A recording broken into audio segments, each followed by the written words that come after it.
นิทานเรื่องนี้มีชื่อว่าจุดบนตัวของเสือดาวเมื่อเนิ่นนานมาแล้วขณะที่ทุกชีวิตต่างก็เพิ่งจะถือกำเนิดขึ้นมาใหม่ตอนนั้นเจ้าเสือดาวอาศัยอยู่ในทุ่งหญ้าที่ราบสูงและโล่งกว้าง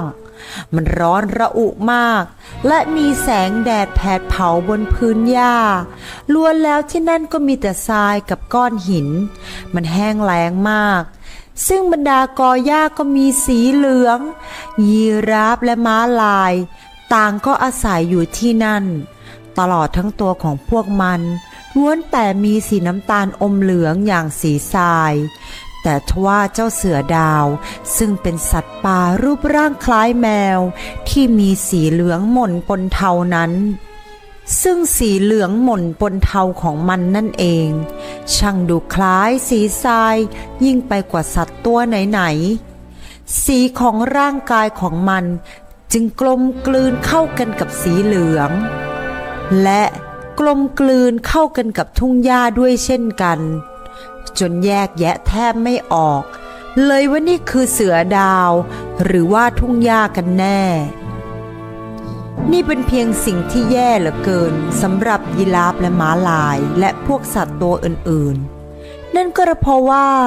เจ้าเสือดาวจะหมอบซุ่มอยู่ข้างกอหญ้าและก้อนหินเพื่อมองหาเหยื่อในขณะที่ยีราฟหรือม้าลายและสัตว์ต่างๆตัวใดที่เดินเข้ามาใกล้เจ้าเสือดาวก็จะทำให้พวกสัตว์ที่ชอบกระโดดพวกนั้นต้องตกใจเสมือนว่าวิญญาณของพวกมันต้องหลุดลอยออกจากร่างเลยทีเดียวผู้ที่อาศัยในทุ่งหญ้าและที่ราบสูงร่วมกันกับเจ้าเสือดาวนั่นก็คือชาวเอธิโอเปียที่มีคันธนูกับลูกธนูในตอนนั้นชาวเอธิโอเปียก็มีสีผิวที่ช่วยพรางตาเป็นสีเหลืองปนน้ำตาลและปนเทาด้วยเช่นกันซึ่งสีนั้นก็ช่างเหมือนกับสีของเสือดาวเหลือเกินและมีหนำซ้ำทั้งคู่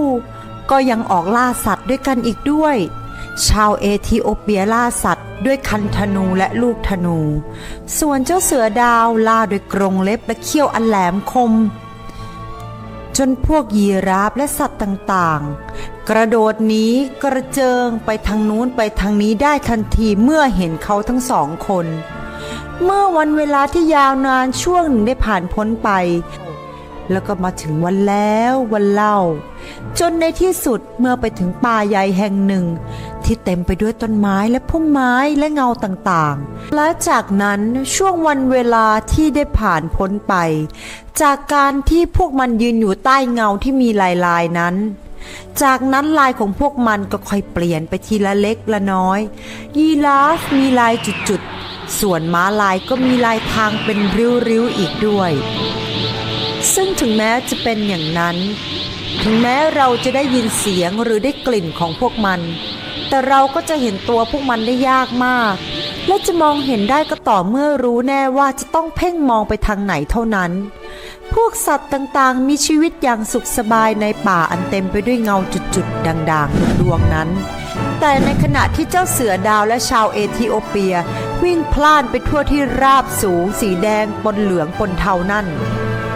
ตามหาว่าอาหารเช้าของมันอยู่ที่ไหนและอาหารว่างของมันอยู่ที่ไหนพวกมันจะต้องไปไหนกันแน่ๆพอหิวจัดเข้าทั้งคู่พวกมันก็ต้องจับหนูจับแมลงและกระต่ายกินแทนถึงกระนั้นเจ้าเสือดาวและชาวเอธิโอเปียก็ยังไม่วายหิวจนแสบท้องจนกระทั่งทั้งคู่ได้ไปพบลิงบาบูนลิงบาบูนเป็นสัตว์ที่เฉลียวฉลาดปราดเปรื่องที่สุดในแอฟริกาใต้เจ้าพวกสัตว์ที่มันไว้ล่าเนี่ยมันหายหัวไปในหมดกันนะเจ้าเสือดาวเอ่ยถามเจ้าลิงบาบูนวันนี้เป็นวันที่ร้อนมากจริงๆเฮ้อลิงบาบูนกรอกตาไปมาเจ้าลิงบาบูนรู้ดีว่าสัตว์พวกนั้นอยู่ที่ไหนชาวเอธิโอเปียก็ถามขึ้นมาอีกว่า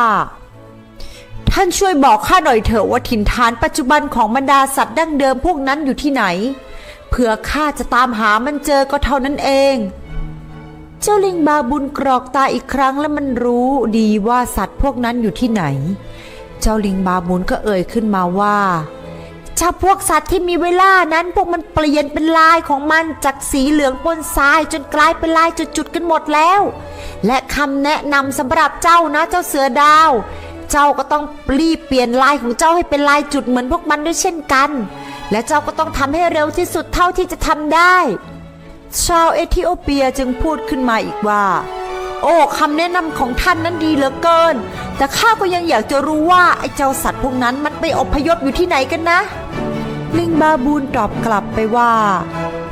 พวกสัตว์พวกนั้นเจ๊ได้พากันเข้าไปรวมตัวในป่าพื้นที่เดิมที่เคยอาศัยอยู่เพราะขณะนี้เป็นฤดูแห่งการเปลี่ยนแปลงและคำแนะนำสำหรับเจ้าชาวเอธิโอเปียเจ๊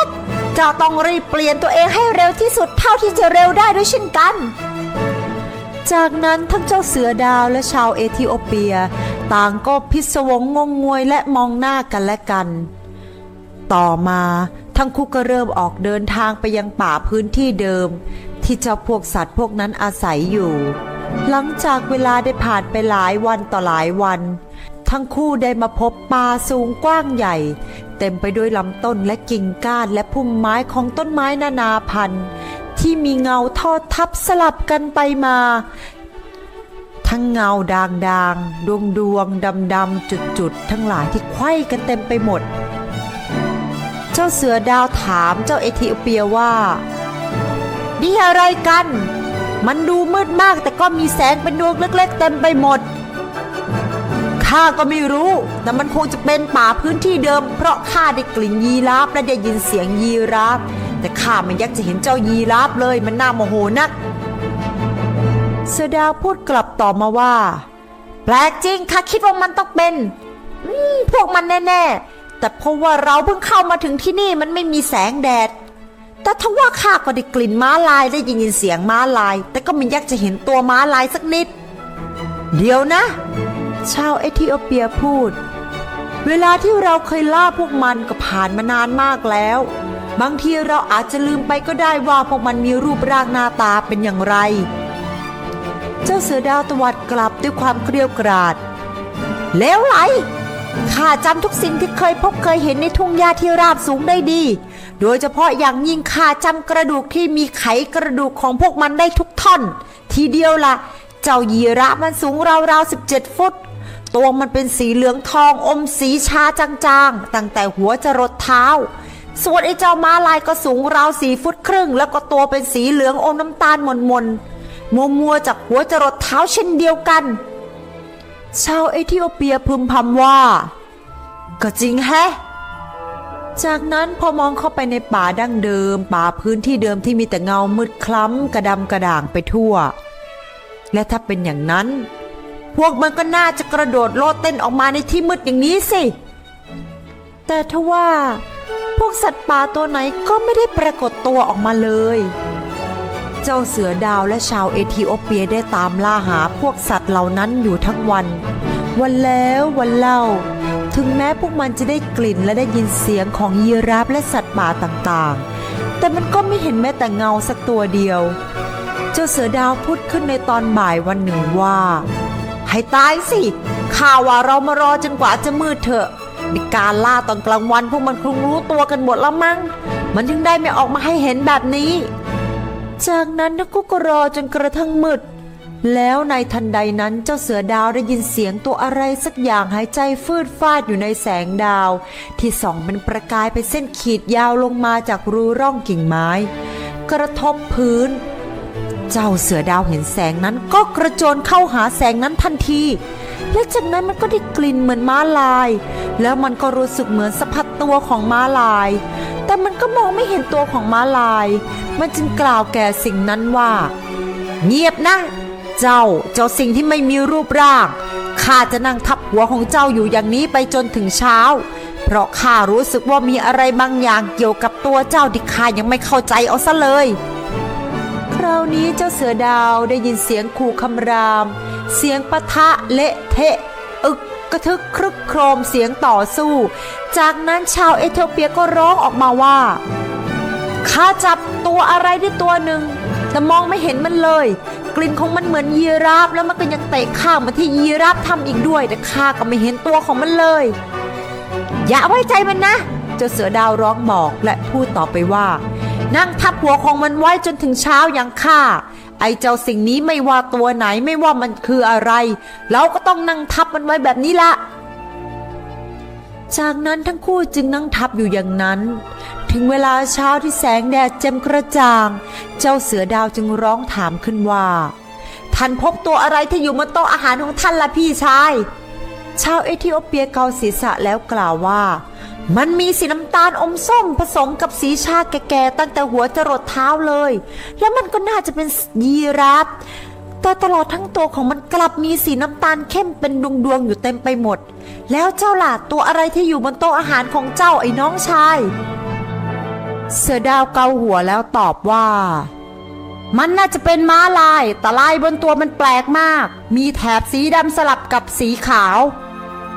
เจ้าม้าแกคิดจะทำอะไรถ้าแกเดินไปกลางทุ่งราบสูงไฮเวย์ฉันก็ยังจะเห็นแกได้ในทันทีแม้ว่าแกจะอยู่ห่างไป10 ไมล์ก็ตามม้าลายตอบว่าแต่ที่นี่ไม่ใช่ที่ราบสูงไฮเวย์ปล่อยเราไปสิฉันจะแสดงให้คุณดูจากนั้นม้าลายและยีราฟก็หายไปในป่าดูซะสิเห็นอาหารของคุณหรือไม่ม้าลายและยีราฟตอนนี้พวกมันกลมกลืนไปกับป่าจนมองแทบไม่เห็นจริงๆแล้วจากนั้นอาหารเช้าทั้งสองก็จากไปซะแล้วชาวเอธิโอเปียได้ตามอาหารเช้าของพวกเขาต่อไปในป่าดั้งเดิมแล้วเขาก็พบกับศิลาจารึกประหลาดแผ่นหนึ่งหรือว่าที่เจ้าพวกอาหารเช้ามันเปลี่ยนไปเพราะสิ่งนี้ชาวเอธิโอเปียเริ่มตีความสิ่งที่เห็นในศิลาจารึกนั้นถ้าข้าเต้นตามที่ศิลานี้รอบตัวเจ้าจะปลุกพลังของพวกเราทั้งคู่ได้และพวกเราจะมีหลายจุดและหลายแถบได้แน่ๆชาวเอธิโอเปียพูดกับเสือดาวมาเริ่มกันเถอะจากนั้นชาวเอธิโอเปียก็เต้นรอบเสือดาวไปเรื่อยๆ3 ชั่วโมงผ่านไปในที่สุดร่างกายของทั้งสองก็เริ่มมีการเปลี่ยนแปลงเกิดขึ้นเจ้าเสือดาวมีลายจุดๆดวงๆขึ้นแต่ชาวเอธิโอเปียกลับมีผิวที่เข้มขึ้นแต่ไม่มีแถบสีขาวแต่อย่างใดข้าว่าข้าคงเต้นผิดแล้วล่ะน้องชายชาวเอธิโอเปียพูดอ้าวแล้วจะทำยังไงดีล่ะพี่ชายเสือดาวถามข้าลองเต้นใหม่หลายรอบแล้วแต่เหมือนจะไม่มีการเปลี่ยนแปลงอะไรแล้วล่ะช่างมันเถอะจากนั้นมาเสือดาวก็มีจุดทั้งผู้ล่าและผู้ถูกล่าต่างก็เท่าเทียมกันดินแดนแห่งนี้แล้วศิลานั่นน่ะหรือก็ยังไม่เคยมีใครได้เห็นมันอีกเลย